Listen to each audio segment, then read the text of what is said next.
그러므로 하나님의 전신갑주를 취하라. 이는 악한 날에 너희가 능히 대적하고 모든 일을 행한 후에 서기 위함이라. 그런즉 서서 진리로 너희 허리띠를 띠고 의의 호심경을 붙이고 평안의 복음이 중비한 것으로 신을 신고 모든 것 위에 믿음의 방패를 가지고 이로써 능히 악한 자의 모든 불화살을 소멸하고 구원의 투구와 성령의 검 곧 하나님의 말씀을 가지라. 아멘. 아멘. 지난 시간에 성령의 검 마지막, 성령의 검 전신갑주의 마지막 유일한 공격무기 성령의 검을 살펴봤고 오늘 마지막으로 정리를 합니다. 성령의 검 곧 하나님의 말씀이라 했기 때문에 성령의 검은 하나님의 말씀이고 하나님의 말씀이란 우리가 보통 성령님의 임재 그러면 뜨거운 열정, 권능, 열광 이런 식으로 감정적인 열정 이런 걸 떠올리기 쉬운데 곧 하나님의 말씀이라 해서 성령의 검은 진리에 관한 이야기이다 라는 것을 살펴봤습니다. 옳고 그름, 진리의 문제이다. 왜냐? 사단은 아담 창세기 때 에덴 동산에서부터 우리를 속이는 자의 아비, 모든 거짓의 아비이기 때문에 진리의 문제로 이 사단을 이긴다. 그래서 공생애 예수님이 하실 때에도 세 가지 시험을 받을 때 하나님의 말씀으로 모두 이겼다. 그래서 진리의 문제이다. 성령의 검은 감정의 문제가 아니다. 하는 것을 살펴보았습니다. 거기서 이제 오늘 한 단계 더 나아가서 하나님의 말씀 이것을 왜 성령의 검이라고 했느냐 이것을 좀 더 깊이 살펴봅니다. 왜 그렇게 표현할 수밖에 없었는가 하는 문제를 살펴봅니다. 고린도전서 2장 1절 이하를 먼저 살펴보겠습니다. 형제들아 내가 너희에게 나아가 하나님의 증거를 전할 때 말과 지혜의 아름다운 것으로 아니하였나니 내가 너희 중에서 예수 그리스도와 그가 십자가에 못 박히신 것 외에는 아무것도 알지 아니하기로 작정하였음이라. 내가 너희 가운데 거할 때에 약하고 두려워하고 심히 떨었노라. 내 말과 내 전도함이 설득력 있는 지혜의 말로 하지 아니하고 다만 성령의 나타나심과 능력으로 하여 너희 믿음이 사람의 지혜에 있지 아니하고 다만 하나님의 능력에 있게 하려 하였노라. 성령의 검을 쓰는 이 사도 바울의 대표적인 예가 지금 나오는 건데 사도 바울이 이제 고린도 교회에 가서 복음을 전할 때 가장 두려워했던 게 뭐냐 하고 자기가 표현을 하는데 성령님의 능력만 나타나야 되는 것. 그리고 말과 지혜, 자기가 가지고 있는 말과 지혜로 하지 않을 것. 이걸 가장 조심했다. 이렇게 지금 쓰고 있습니다. 헬라어에도 능통하고 사도 바울은 히브리어, 헬라어, 아람어 다 능통한 사람이지요. 헬라 철학, 그리스 철학은 지금도 유명하잖아요. 지금도 전 세계를 만들어가는 세계관의 한 축입니다. 헬라이즘은 그 정도의 논리학과 그 정도의 철학을 가지고 있지요. 거기에도 사도 바울은 능통했단 말이에요.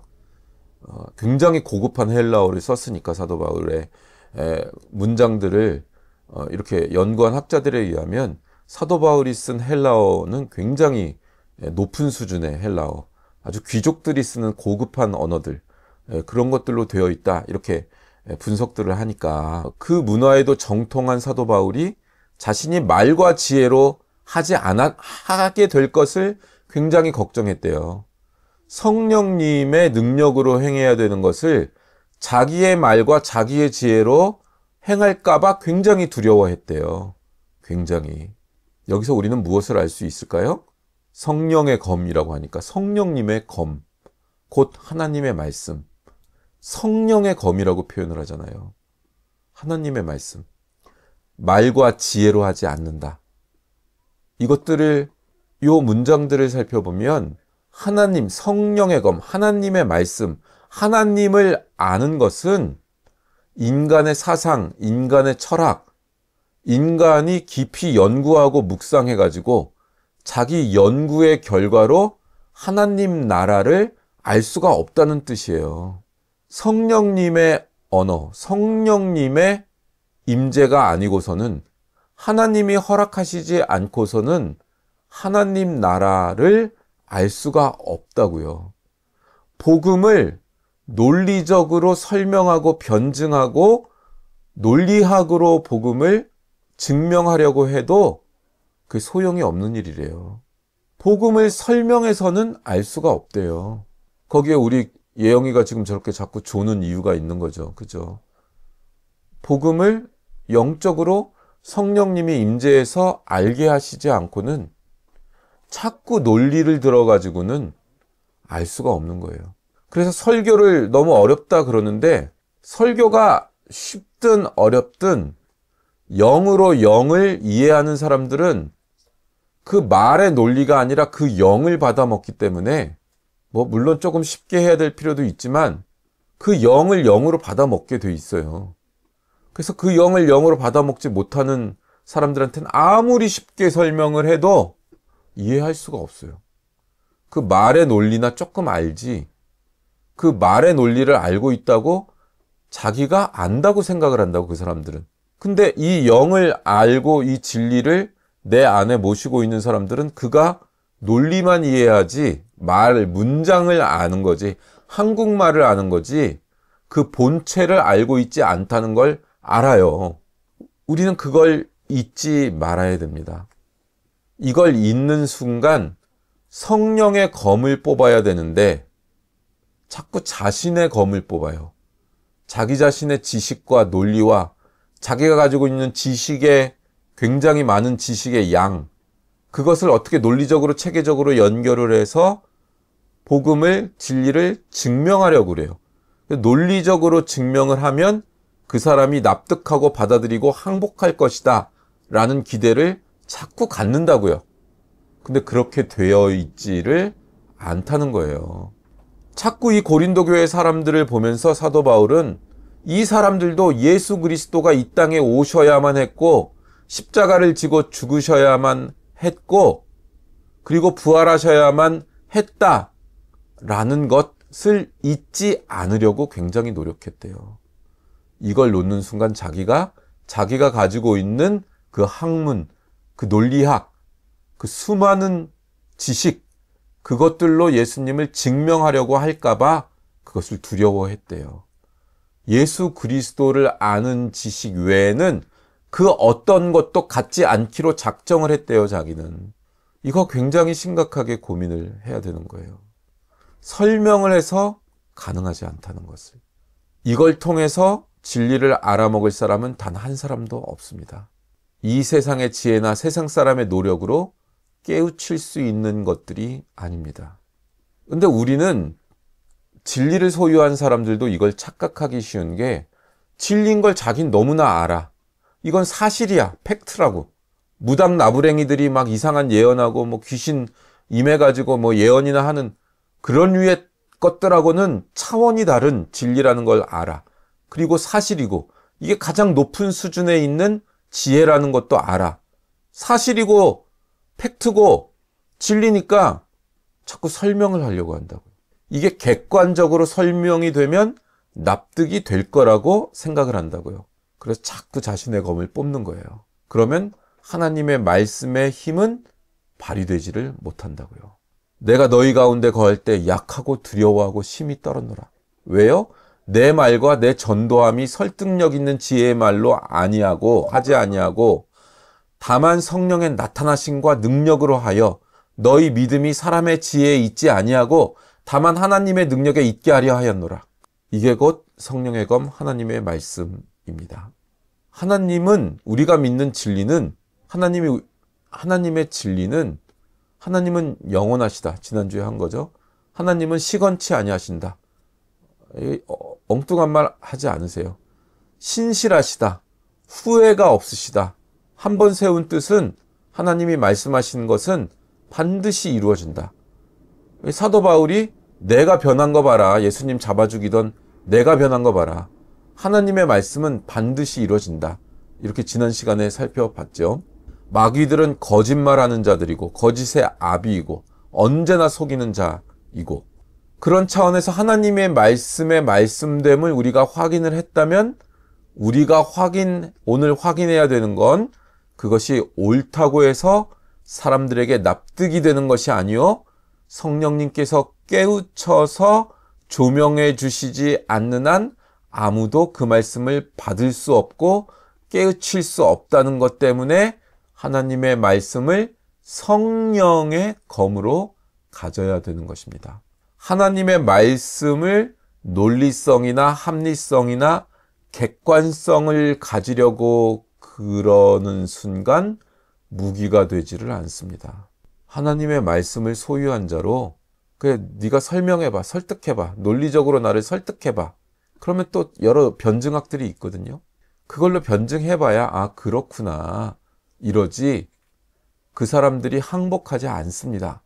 그래 이런 류의 얘기들은 있지만 이걸로는 영적인 진리를 알 수가 없고 제가 당신을 위해 기도하겠습니다 하고 하나님의 성령의 검, 성령님의 임재를 통하여 당신이 마음과 영이 열려 하나님의 말씀과 하나님이 계신 것을 믿게 되길 원합니다. 하나님 그에게 은혜를 베풀어 주셔서 영을 열어 주셔서 하나님을 만나게 하시옵소서 하고 권위를 가지고 성령님의 자기의 권위가 아니라 성령님의 권위 속에서 진리이신 성령님의 임재 속에서 기도하는 것이 그를 항복시키는 유일한 방법이라고요. 안 받아들이더라도 그는 뭔가 다른 게 있다. 논리적으로 이해는 안 되지만 뭔가 다른 게 있다를 느낀다고요. 그리고 어느 순간 때가 되고 하나님의 때가 되면 그는 항복하게 된다고요. 성령의 검을 뽑아야지 자기가 가지고 있는 지식과 논리의 검을 뽑아선 안 되는 것입니다. 알고는 있어야죠. 나 자신도 불안해서 넘어가니까 이 진리를 아는 사람들은 자기 논리와 이성, 지정의를 훈련하는 차원에서 뭐 변증학도 공부하고 그 생각이 무질서하니까 그 생각들을 논리적으로 이렇게 논리정연하게 정리를 해놓으면 흔들리지 않는 편안함이 있잖아요. 자신의 안정감 이런 걸 위해 그 논리들을 훈련하는 법은 있습니다만 그 논리로 설득되는 것은 아닙니다. 그래서 이 성령의 임재 속에 인생을 훈련해 나가는 그 권위와 공력, 그 힘이 생기는데 주안점을 둬야지 머리로만 훈련되고 책 몇 권 읽고 뭐 책 몇 권이 아니라 몇십 권 읽고 그래서 평균의 성도들보다 내가 많은 지식을 가지고 있고 하는 것으로는 진리가 그 어떤 것으로도 확장되어 나갈 수가 없다고요. 생명이 확장되지는 않더라고요. 그게 6절 이하 그러나 우리가 온전한 자들 중에서는 지혜를 말하노니 이는 이 세상의 지혜가 아니요 또 이 세상에서 없어질 통치자들의 지혜도 아니요 오직 은밀한 가운데 있는 하나님의 지혜를 말하는 것으로서 곧 감추어졌던 것인데 하나님이 우리의 영광을 위하여 만세전에 미리 정하신 것이라. 이 지혜는 이 세대의 통치자들이 한 사람도 알지 못하였나니 만일 알았더라면 영광의 주를 십자가에 못 박지 아니하였으리라. 기록된 바 하나님이 자기를 사랑하는 자들을 위하여 예배하신 모든 것은 눈으로 보지 못하고 귀로 듣지 못하고 사람의 마음으로 생각하지도 못하였다 함과 같으니라. 오직 하나님이 성령으로 이것을 우리에게 보이셨으니 성령은 모든 것 곧 하나님의 깊은 것까지도 통달하시느니라. 사람의 일을 사람의 속에 있는 영 외에 누가 알리요? 이와 같이 하나님의 일도 하나님의 영 외에는 아무도 알지 못하느니라. 통치자, 옛날 성경으로는 관원이라고 불리는 관원의 지혜, 자꾸 제가 관원의 지혜도 알고 다룰 줄 알아야 된다 이렇게 말하죠. 그 통치자들, 이 세상을 이끌어 나가는 사람들, 지금의 뭐 오피니언 리더들, 뭐 사상, 경제, 문화, 예술에서 그 앞에 맨 앞에 있는 지식을 가지고 뚫고 나가는 사람들, 통치자들이죠. 각 방면에 뭐 장사의 신, 뭐 이런 것들이죠. 각 분야의 맨 앞에 있는 지식을 가지고 설파하는 사람들, 그 모든 지식, 사람들을 이끌어가는 모든 지식을 가는 통치자들, 관원의 지혜를 가진 자들, 그 사람들 그 누구도 알지 못한대요. 이 지혜를. 요즘 유튜브 뭐 부동산 뭐 또는 경제, 경영 이런 거 뭐 유튜버들 엄청 많잖아요. 엄청 똑똑해. 정말 엄청 똑똑해요.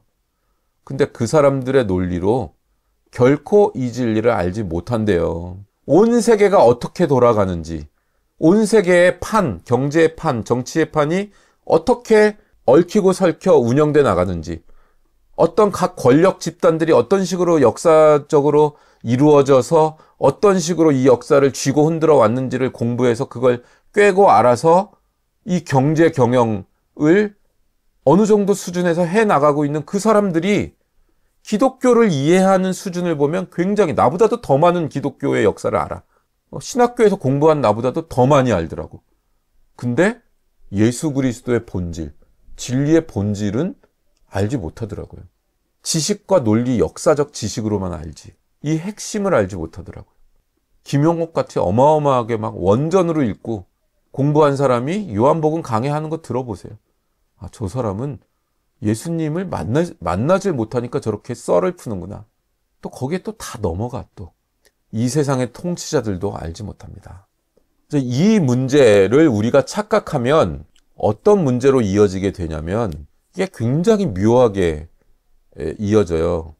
하나님의 말씀을 내가 논리적으로 쫙 설명을 하면 그러면 납득하고 이해할 것이다 라는 류의 기대를 갖는다는 것은 그 배면에 깔린 것이 무엇이냐면 그걸 잘 쫓아와야 되는데 내가 정직하게 살고 신앙적으로 굉장히 투명하고 정직하고 이 세상의 것을 쫓지 않고 살았더라면 그렇게 살면 내가 이 세상보다 더 잘 살아야 된다라는 논리가 그 밑에 깔려 있다고요. 하나님의 나라를 알고 그것을 객관적으로 논리적으로 설명할 수 있고 그것이 논리적으로 설득이 되는 문제라면 내가 이걸 논리적으로 설득할 수 있는 정도 수준에서의 신앙생활을 하면 하나님이 그것을 옳게 여기시게 되니까 복을 내리셔서 나를 잘 살게 하실 거다로 이어지는 분위기가 생기게 되더라고요.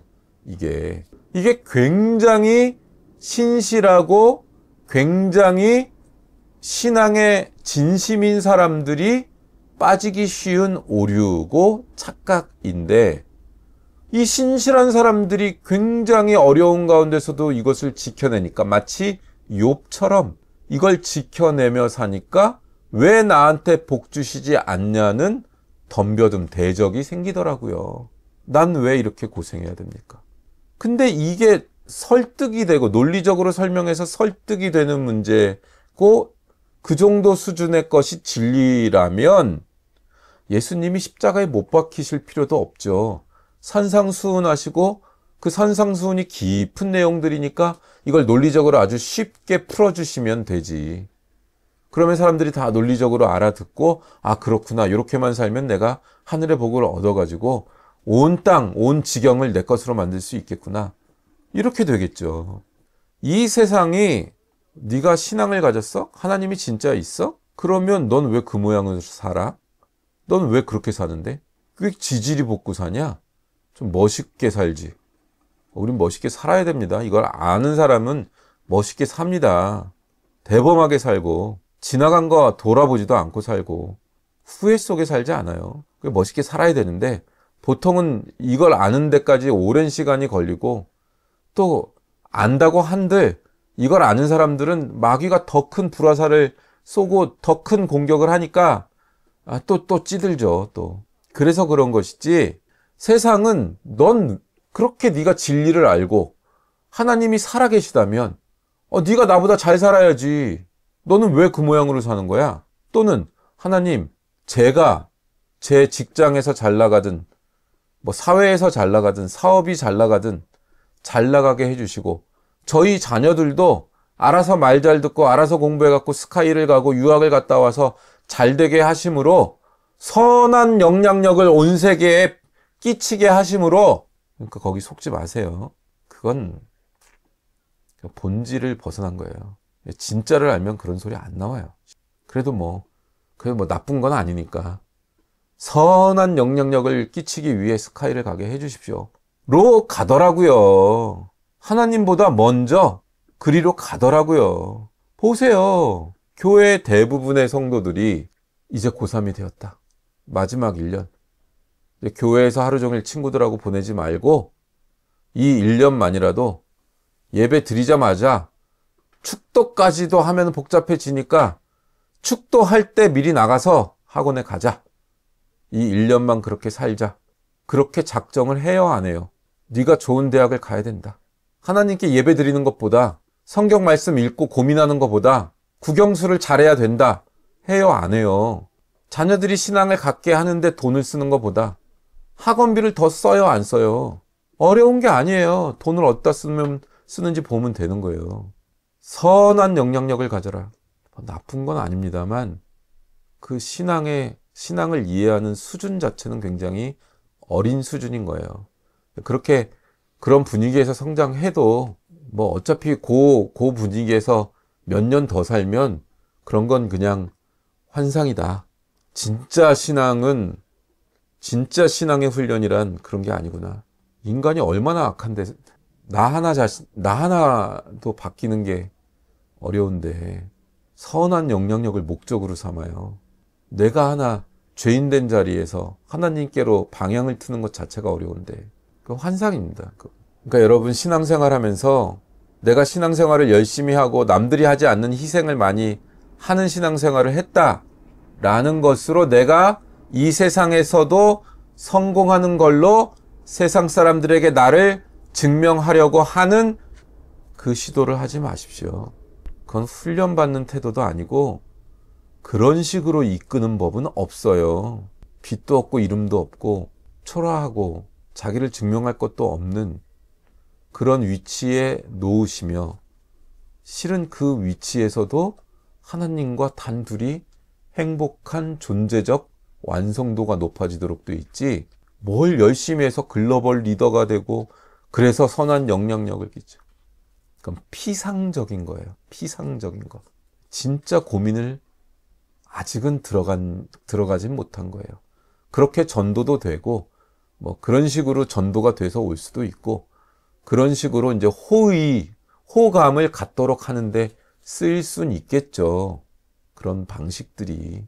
그러나 진짜 우리의 인생이 해석되지 않을 정도로 우리에게 닥치는 인생은 그런 류로 해석되지 않습니다. 그거보다 훨씬 깊은 곳에서 해석해야 돼요.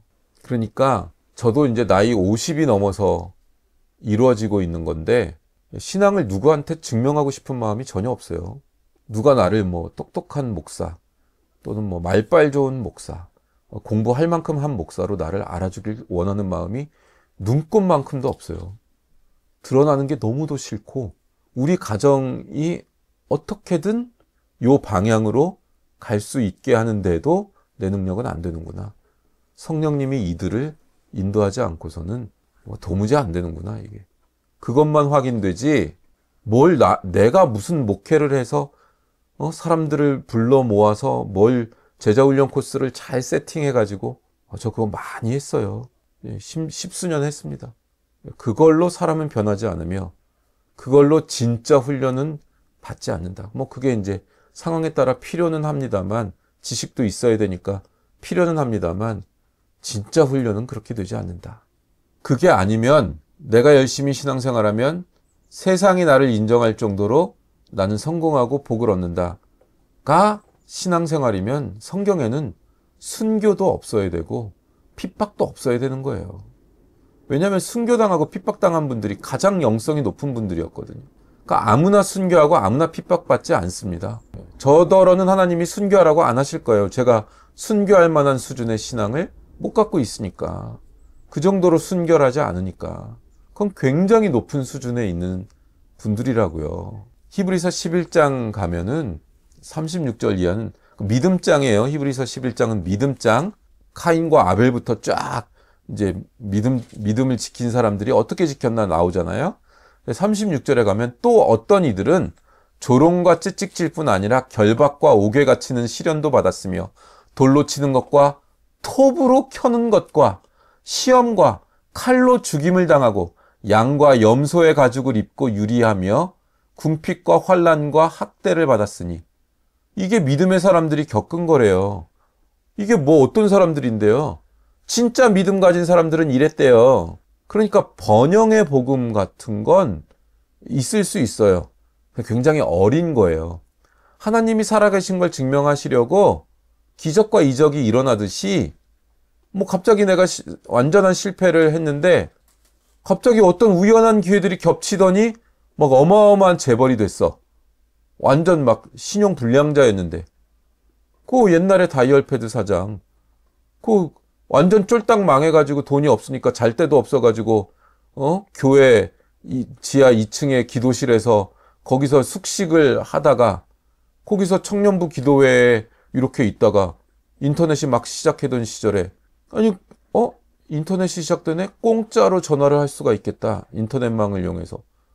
그래가지고 그 사람 주식 가치가 벌써 3, 40년 전에 벌써 자산이 2천억 규모였으니까 주식 가격이. 지금 식으로 하면 조 단위인 거예요. 자산이 조 단위였다고. 한순간에 완전 실패한 사람에서 극재벌이 되는 거지. 나중엔 불식회계로 감옥에 갔지만. 그런 류의 성공이 기적과 이적이 굉장히 어린 아이, 막 어렸을 때, 야, 이 약 먹으면 사탕 줄게. 이렇게 하는 것과 같은 수준 레벨이라는 거야. 근데 사람들은 저 실패한 사람이 재벌이 됐다 그러면 어마어마한 기적이고 하나님은 그를 특별히 여겨, 그를 특별한 사람으로 여겨 아주 특별한 은혜를 주고 그는 굉장히 특별한 신앙을 가진 사람이다. 이렇게 이해를 한다고요, 대부분의 성도들이. 아니에요. 그냥 애기, 그냥 응애 막 태어난 수준의 신앙. 그건. 그 정도 기적, 이적 이런 거는 그 정도로 기적을 일으키지 않으면 하나님이 살아계신 걸 믿지 못해, 그 사람은. 그러니까 하나님 음성을 직접 들었다. 굉장히 어린 사람들. 성경도 안 읽으니까 직접 얘기하실 수밖에 없는 사람들. 성경을 읽고 매일매일 묵상하고 그 성경 말씀에서 나오는 그 달디단 그 영적인 경험들을 하는 사람들한테는 하나님이 직접 음성으로 말씀하실 필요가 없어요. 하나님은 이미 다 말씀하셨으니까 성경으로. 그리고 이미 말씀하신 그 말씀을 들을 줄 아는 훈련이 돼 있으니까. 그러니까 이 사람들은 완전히 쫄딱 망하고 누구를 돕다가 자기가 어려움에 빠지고 할 때 마음의 평안이 안 깨져요. 그리고 하나님의 말씀을 통하여 그 현실에서도 평강을 누리지. 그렇게 가도록 돼 있지. 막 내가 열심히 신앙생활했고 하나님 말씀대로 했으니까 나는 갑자기 홍해가 갈라지듯이 모든 것 구원 얻을 때 홍해가 갈라진 거고 대부분은 광야에서 40년을 보낸다고요. 그 훈련을 받는다고요. 왜요? 가나안에 들어갈 믿음이 돼야 되니까. 근데 어때요? 2명 들어가요. 100만 분의 1의 가능성. 정말 치열한 훈련을 통과하는 사람들이 그토록 없어요. 다 광야에서 죽는 신앙밖에 못 갖는다고요. 그래서 같이 훈련을 시작했어도 일정한 시간이 지나면 옆에 사람이 안 남아 있어요. 우리는 가족으로 묶여 있으니까 여러분들의 신앙만큼만 제가 갈 수 있습니다. 여러분들 수준만큼만 갈 수 있다고. 묶여 있으니까. 근데 우린 가족이니까 좀 다르지만 옆에서 같이 시작한 여러 동료들 그 사람들하고는 헤어집니다. 이제 못 만나요. 만나지가 않아요. 각자 다른 곳에 가거든요. 위치가. 그러니까 과거의 사람들 만나서 뭘 나눈다 거기에 글쎄요. 저는 훈련을 받아서 철로 역정의 길을 가는 사람들은 지나간 사람들을 안 만나요. 못 만나게 돼 있어요. 정도를 걸어가면 그렇게 돼 있어요. 홀로 외로운 길을 가요. 왜냐하면 이 길을 가는 사람들이 많지 않기 때문에 잘 안 만나져요. 사람도 적고. 외롭다고요. 그래서 하나님하고만 시간을 보내게 돼 있어요. 보세요. 히브리서 11장 1절은 믿음의 정의를 이렇게 믿음은 바라는 것들의 실상이요. 보지 못하는 것들의 증거래요. 그게 믿음이래요. 안 보인대요, 이거는. 근데 안 보이는데 믿는 거예요. 저는 예수님이 재림하실 것을 믿어요. 안 보이고 이루어지지 않은 역사지만. 그냥 믿는다고요. 그냥 믿어져요. 내가 믿는다기보단 믿어져요, 그게. 저절로. 왜요? 성경은 하나님의 말씀이고 구약의 시작 창세기 1장 1절부터 모두 예수 그리스도를 향해 왔고 모든 예수님이 와서 이 땅에서 행하신 모든 것은 구약의 모든 말씀을 이루신 거고 그리고 이제 남은 건 예수님이 오시는 것 외에는 역사에 남은 게 없어요. 그래서 전 그게 안 보이지만 믿어요. 현실처럼 믿어져요. 그게 내 정체성이에요. 근데 보이지 않아요. 이건 증명할 수도 없어요. 논리적으로 이게 증명이 돼요? 앞으로 올 일인데? 안 돼요. 그래서 믿음은 보이지 않는 것들의 실상이라는 거예요. 보이지 않는데 이게 실상, 현실이에요. 그래서 성령의 검, 하나님의 말씀, 이게 그냥 믿어지는 거예요. 믿어지는 거. 현실처럼 믿어지는 거예요. 현실이고 팩트니까 힘이 있는 거예요. 논리적으로 증명할 수 없는데 믿어지고 힘을 가지니까 이걸 뭐라 그래요? 이걸 권위라고 해요. 권위는 논리적으로 증명되지 않는데도 가지고 있는 힘이에요. 권위주의는 안 되는데 권위는 반드시 있어야 돼요. 그리고 이 권위에 대적하는 건 자기 인생을 망치는 거예요. 권위주의가 아닙니다. 가부장제 이런 거 아닙니다. 권위라고요. 하나님의 말씀이 갖는 힘, 하나님의 말씀은 신실하게 변개치 않고 반드시 이루어진다는 그 힘, 그것을 믿는 믿음, 그 믿음이 가진 힘, 그게 권위라고요. 하나님의 나라는 하나님의 뜻에 따라 이루어지고 하나님의 우선순위에 따라 이루어지고 하나님의 질서에 따라 이루어지고 하나님이 복주시는 방식에 따라 이루어지고 내가 너를 복주고 반드시 그렇게 하리라. 아브라함에게 약속하셨고 다윗에게 약속하셨고 그게 지금 나한테 한 약속이고 이걸 밝히 알고 믿는 믿음 이게 있으면 이루어진다고요. 나를 죽이고 내 것을 뺏어가더라도 이 약속을 뺏지는 못해요. 마귀가. 이걸로 이기는 거예요. 그래서 성령의 검, 성령님은 지난 시간에 한 대로 무슨 일을 해요? 예수님이 하신 요한복음 14장 예수님이 하신 그 모든 말씀을 기억나게 하리라. 깨달아 알게 하는 거예요. 이 말씀을 내 안에서. 그래서 성령의 검 하나님의 말씀이에요. 이걸로 세상을 이기고 마귀를 이긴다고요. 불화살을 이긴다고요. 하박국 선지자는 신앙생활을 하다가 답답했던 게 있었잖아요. 하나님께 울부짖었죠. 왜냐하면 막 어마어마한 적이 공격해 들어오고 그 사람들은 너무 잔인한 민족이야. 근데 하나님, 왜 의로운 하나님의 자녀들이 저 잘 먹고 우리를 압제하고 우리를 공격하는 저 자들, 그 자들에게 이렇게 당하고만 살아야 됩니까? 왜 이 세상은 이렇게 불합리합니까? 의로우신 하나님이 다스리신다면 왜 이렇게 불의한 일들이 관영합니까? 세상에 가득 차 있습니까? 하나님이 뭐라 그래요? 의인은 믿음으로 산다. 그런 세상 속에서도 믿음으로 산대요. 하나님의 나라의 언어로 산대요. 그 실체를 기다리면서 산대요. 그러니까 믿음으로 산다는 것은 그것이 안 나타나는 삶 속에서도 그게 있는 것으로 그 실체를 확인하며 사는 거예요. 그러니까 우리 인생에는 이 일이 나타나질 않는다고요, 실제로는. 우리는 고통스럽게 산다고요. 세상 사람들의 관점에서는. 내가 열심히 신앙생활 했으니까 나는 성공하리라. 그런 게 아니고 불의한 세상 속에 압제를 받으며 사는데 믿음으로 산대요. 믿음으로 산다는 것은 우리가 믿는 내용이 드러나지 않는 것 가운데 사는 거고 우리가 믿는 것이 드러나는 건 언제예요? 예수님이 재림하실 때만 드러난다고요. 그것의 실체가. 우리가 성공을 못한다거나 사업에 항상 실패한다거나 그런 뜻이 아니라고요. 실체하는 내용이 이렇다는 거예요. 거기에 순종하는 거라고요. 그 속에서. 이게 신앙의 사람이라고요. 욕을 믿지 못하고 여기까지 넘어오지 못하면 성령의 검, 곧 하나님의 말씀을 뽑아야 되는데 조급하게 자기 칼을 뽑아서 자기가 휘두르다가 당한다고요. 순종하지 못하게 된다고요. 그 싸움을 하고 있는 겁니다. 저는 지금도 TV 틀면 제 학교 후배들이 나와요. 문화계 전체에 걸쳐 있죠.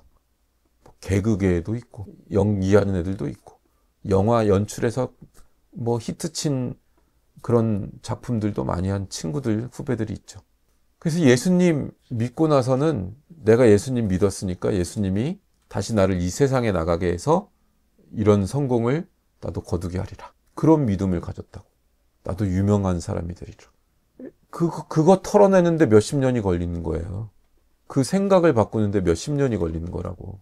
내가 어떤 위치에 가서 어떤 삶을 살게 될지는 내가 정하는 게 아니라고요. 하나님이 정하신다. 나는 매일 가난하게 매일 나한테 주어진 것만 간신히 해내고 살면 된다고요. 기쁘게 살면 된다고요. 그것 외에 다른 기대가 있으면 실망하게 되고 하박국처럼 덤벼들게 된다고요. 난 왜 성공을 못합니까? 세상에 내가 가진 신앙을 증명해내야 될 거 아닙니까, 하나님? 하나님도 손해 아니에요? 이렇게 나가게 된다고요. 하나님은 그런데 관심이 없으세요. 세상에서 유명해지고 돈 많이 버는 거. 우리가 말하는 선한 영향력이라고 하는 그런 거에 관심이 없으시다고, 하나님은. 그건 우리 기대야, 내 기대. 내가 이루고 싶은 욕망. 자기 검을 뽑은 거라고요, 그거는. 마지막, 이런 문제가 하나 등장합니다. 그래, 네가 말하는 거 알겠다. 그래, 성도들 입장이라면 그래, 알겠어요. 그러면 그 믿음에 최소한의 근거는 있어야 되지 않겠어요? 그게 근거가 있고 그래야 사람들도 전도가 되고 그래야 사람들한테도 세상 사람들한테도 그 믿음이 전파되지 않겠냐고요. 안 믿는 사람들한테 그 높은 수준의 걸 어떻게 전도를 할 수 있고 전파가 돼요. 그런 하나님이 오르시다는 걸 내가 어떻게 믿어야 됩니까? 거기에 등장하는 게 기독교 도덕이라고, 윤리, 기독교 윤리. 하나님의 자비하심, 은혜, 긍휼, 선. 성령의 열매가 뭐라고요? 성령님이 임하면 우리에게 나타나는 열매가 9가지 열매 중에 몇 가지 말할 수 있어요? 자, 예영이 성령의 9가지 열매 얼마 전에 했는데 며칠 전에? 사랑, 온유, 자비, 오래 참음, 오. 나머지 규빈이 없는 거. 절제, 화평, 화평, 리조이스 뭐라고? 우리 다시, 희락, 기쁨, 충성. 성령의 열매가 왜 이걸로 있겠어요? 양선. 성령의 열매가 이것으로 있는 이유는 세상과 다른 수준 높은 고매함, 높은 수준의 도덕성. 이 하나님 나라를 아는 자들이 가지고 있는 높은 수준의 도덕성과 윤리, 오래 참음, 절제, 그들만이 가지고 있는 기쁨, 이런 것들로 인하여 세상은 뭔가 다른 게 있네? 라는 것을 알게 된다고요. 그래서 성령의 열매예요. 그것이.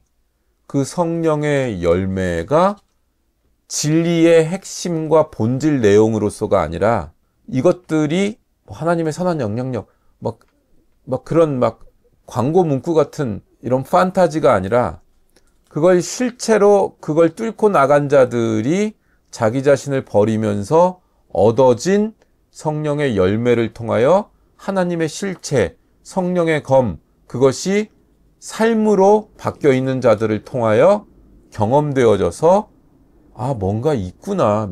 뭔가 있지 않으면 그들은 저렇게 살 수 없다. 인간, 세상의 논리만 가지고는 저렇게 살 수 없다가 증명됨으로 성령의 검, 곧 하나님의 말씀이 그들에게 전파된다고요. 그게 출발점이 된다고요. 진리의 내용으로서가 아니라 이 윤리가 가지고 있는 높은 수준의 것이 그들에게 논리의 근거가 됩니다. 출발점이 됩니다. 성령님의 성령님 다우심으로 이 문제가 풀려나가게 되는 거라고요. 그러니 우리는 어디에 집중해야 돼요? 자기 자신의 믿음, 하나님을 아는 지식, 내가 이 복음을 얼마나 이해하고 받아들이고 알고 있느냐 하는 싸움, 하나님의 자녀란 무엇인가? 하나님이란 어떤 분인가? 하나님의 자녀란 무엇인가? 이 문제를 삶에서 풀어내는 고통, 이 훈련, 그리고 성령의 열매가 맺히는 것들을 통하여 그것에 집중하고 있는 것을 통하여 우리가 전도를 나가더라도 이것으로 나가는 것이지 다른 걸로 전단지 들고 나가가지고 커피 나눠주는 것으로 되는 게 아니고 그건 수단, 방법이고 그 안에 실체적 내용은 이것이다라는 것을 알고 자기 자신의 신앙의 삶, 철로 역정. 각자가 가는 거예요, 이거는. 자기가 자유의지로 선택하고 그 길로, 그 방향으로 가겠다는 것을 끊임없이 의지를 가지고 가야 되는 거라고요. 이 신앙적 무장을 하시고 자기의 검이 아니라 자신의 혈기의 검이 아니라 성령의 검을 뽑고 무장을 하고 그 성령의 검이 가지고 있는 권위와 진리와 생명과 그것을 가지고 한 걸음 나아가 사랑, 희락, 화평, 온유, 겸손, 긍휼, 자비, 절제, 양선으로 악에게 지지 않고 선으로 악을 이기는 그런 신앙의 삶 살게 되시기를 주님의 이름으로 축원합니다.